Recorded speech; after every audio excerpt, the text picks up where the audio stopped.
میں نے جواب دیا۔ اچھا فکر نہ کرو، اس نے اپنے پولیس آفیسر دوست سے کچھ کہا اور اس نے بالا خانے کی مالکہ کو آڑے ہاتھوں لیا۔ میں نے دیکھا عورت خوفزدہ ہو گئی۔ اس نے ہاتھ باندھے اور پھر منصب سے کہا کہ بے شک اس کو لے جاؤ، کیونکہ ابھی میں نے اس کے پیسے نہیں دیے۔ اصل مجرم ہوٹل کا بیرا افتخار ہے، اس کا سامان بھی اسی کے پاس ہے، وہی اسے فروخت کرنے لایا تھا۔ منصب میری سوتیلی والدہ کا بھانجا تھا۔ وہ مجھے ساتھ لے آیا اور اپنے دوست پولیس والے سے کہا کہ یہ میری خالہ کی بیٹی ہے، اس لیے بات نہیں نکلنی چاہیے، ورنہ خاندان کی بدنامی ہوگی۔ غلطی سے ان بدمعاشوں کے ہاتھ چڑھ گئی۔ شکر ہے ہم یہاں بروقت آ گئے۔ بہرحال میں صبح ہی اس کو گھر لے جاؤں گا۔ تم افتخار سے اس کا بیگ برآمد کراؤ جس میں اس کا شناختی کارڈ، زیور اور نقد رقم ہے۔ وہ رات میں نے منصب کے ساتھ گزاری۔ گرچہ میرا دل منیر کے لیے دکھ سے بھرا ہوا تھا، مگر میں نے منصب پر یہ ظاہر نہ ہونے دیا کہ مجھ کو منیر کا دکھ ہے اور میں اس کے لیے رو رہی ہوں۔ گناہ منیر نے میرے ساتھ نہیں کیا، کیونکہ وہ نکاح کے بعد جائز رشتے سے ملنا چاہتا تھا، کہ خدا ہم سے خوش ہو، مگر موت نے اس کو مہلت نہ دی۔ اللہ تعالی نے اس کو گناہ سے بچا لیا۔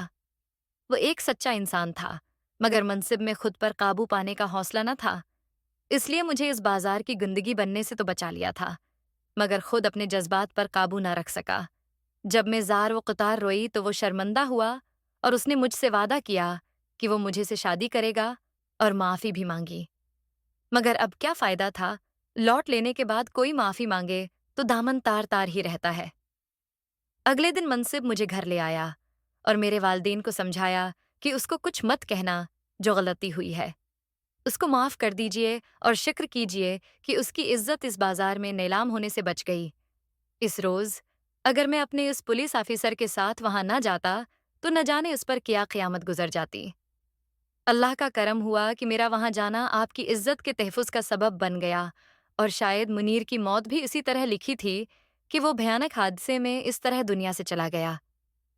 یہ حقیقت تو بہرحال سب کو پتہ چل چکی تھی کہ میں منیر کے ساتھ بھاگی تھی، مگر موت اس کو لے جا چکی تھی، لہٰذا کوئی اس کا کچھ نہیں بگاڑ سکا۔ منصب کے سمجھانے پر امی ابو خاموش ہو گئے۔ اگرچہ مجھ سے ناراض بہت تھے اور بات بھی نہ کرتے تھے، مگر مار پیٹ سے کام نہیں لیا کہ اس میں ان کی بدنامی تھی۔ پھر منصب نے ابو کو یقین دلا دیا تھا کہ فکر مت کریں، میں آپ کی بیٹی سے شادی کروں گا، اب کوئی اس سے بدسلوکی نہ کرے اور نہ گھر سے بھاگنے کا طعنہ دے۔ منصب ہر دوسرے تیسرے دن مجھے فون کرتا تھا اور میری خیریت دریافت کرتا تھا۔ کبھی کبھی میں بھی فون کرتی کہ میری اندھیری زندگی کی اب وہ ایک ہی اس تھا۔ ایک روز اس کا فون نہ آیا اور میں نے بھی فون نہیں کیا تو اگلے دن اس نے فون کر کے کہا کہ بشری رات تم نے بھی فون نہیں کیا۔ کیوں؟ میں انتظار کرتا رہا۔ مہمان آئے ہوئے تھے جس کی وجہ سے میں نے فون کرنا مناسب نہیں سمجھا۔ میں نے بہانہ کیا، تم کو پتا ہے جس رات میں تم سے بات نہیں کرتا ہے کہ اس شب یہ کالی رین گزرنے کا نام نہیں لیتی، اور تم ہو کہ بات نہیں سمجھتے۔ میں سمجھتے ہوں مگر مجبوری ہے۔ اچھا میں تمہارے شہر آ رہا ہوں، صرف تم کو دیکھنے چھپ نہ جانا۔ سامنے ضرور آنا اچھا کہہ کر میں نے فون بند کر دیا۔ دل گھبرانے لگا۔ بے شک منصب کو مجھ سے پیار ہو گیا تھا، مگر میں جانتی تھی کہ اس کی منگنی اس کے ماموں کی بیٹی آسیہ سے ہو چکی ہے، اور مجھے سے شادی کرنے کے لیے اس کو اس رشتے سے بغاوت کرنی پڑے گی جو میری امی کو کسی صورت گوارا نہ تھا۔ منصب گھر آتا تو بھی امی کے سامنے ہم بات نہ کرتے کہ ماں اپنے بھانجے کا مجھ سے گھلنا ملنا سخت نہ پسند کرتے۔ تاہم فون پر اس نے کہا کہ صرف تم سے ملنے آ رہا ہوں۔ وہ یہاں اپنے گھر والوں سے ملنے آ رہا تھا، پھر اس نے مجھ سے ملنے آنا تھا، مگر گھر پر بات نہیں ہو سکتی تھی، لہٰذا اس نے یہاں آ کر فون کیا کہ پھر تم فرح کے گھر آ جاؤ، وہاں بات کر لیتے ہیں۔ فرح اس کے چچا کی بیٹی تھی اور ان کا گھر قریب ہی تھا۔ مجبوراً میں نے امی سے کہا کہ فرح بیمار ہے، کیا میں پوچھنے چلی جاؤں؟ وہ بولیں ہرگز نہیں، شام ہونے والی ہے، یہ کون سا وقت ہے؟ فرح کے ہاں جانے کا تمہارے ابا ناراض ہوں گے۔ میری بہن نے طرفداری کی، امی جانے دو نہ بھیا چھوڑائے گا۔ ہرگز نہیں، آج کل جوان لڑکی کو بھیجنے کا زمانہ نہیں، لوگ پہلے ہی کیا کم باتیں بناتے ہیں۔ اتنے میں فرح کے گھر سے اس کا چھوٹا بھائی آ گیا کہ فرح باجی کو اسپتال لے جا رہے ہیں۔ تب امی کا دل پسیجا، بولیں تم لوگ گھر پر رہو، میں خود جاتی ہوں وہاں۔ اسی دم وہ فرش کے گھر چلی گئیں۔ ان کے جانے کی دیر تھی کہ منصب گھر آ گیا۔ دراصل اس نے فرح کے بھائی کو بھیجا تھا، امی گھر پر نہ تھیں، اب ہم بات کر سکتے تھے۔ تب اس نے کہا بشری، تم ماں کو راضی کر لو کیونکہ تمہیں پتا ہے کہ میری ماں آسیہ کے علاوہ کسی کو بہو نہ بنائیں گی، وہ زد کی پکی ہیں۔ یہ ناممکن ہے، تمہاری خالہ میری سگی ماں نہیں ہے، تم جانتے ہو تم ان کو راضی کر سکتے ہو تو کوشش کر کے دیکھو۔ میں ان کے سامنے زبان نہیں کھول سکتی۔ اچھا بتاؤ، اگر ہماری شادی پر کوئی راضی نہ ہو تو کیا تم مجھ سے کورٹ میرج کر لو گی؟ اس کی بات سن کر مجھ کو ٹھنڈا پسینہ آ گیا۔ کیا کہہ رہے ہو؟ منصب ایک بار پہلے بھی میں اس راہ گزر چکی ہوں اور رستہ بھول چکی ہوں۔ تم نہ ملتے تو تباہی میرا مقدر تھی، لیکن اس بار ایسا نہ ہوگا۔ میں جو تمہارے ساتھ ہوں۔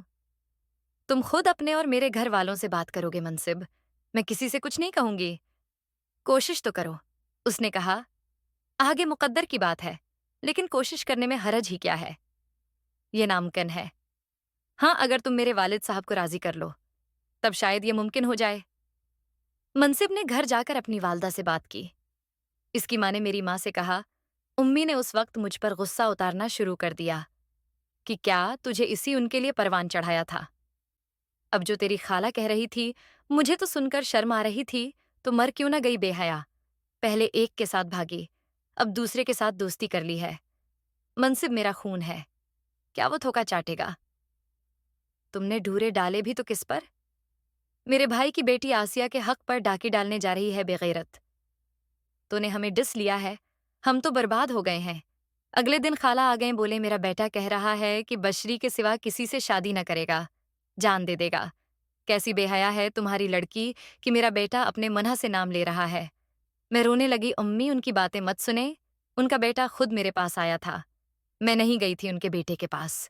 بکواس بند کر بے حیا، کچھ شرم کر لڑکے ایسی لڑکیوں سے شادی نہیں کرتے جو گھر سے بھاگ چکی ہوں۔ اس نے تم سے شادی کر بھی لی تو کچھ دن بعد چھوڑ دے گا، وہ ہمارا خون ہے۔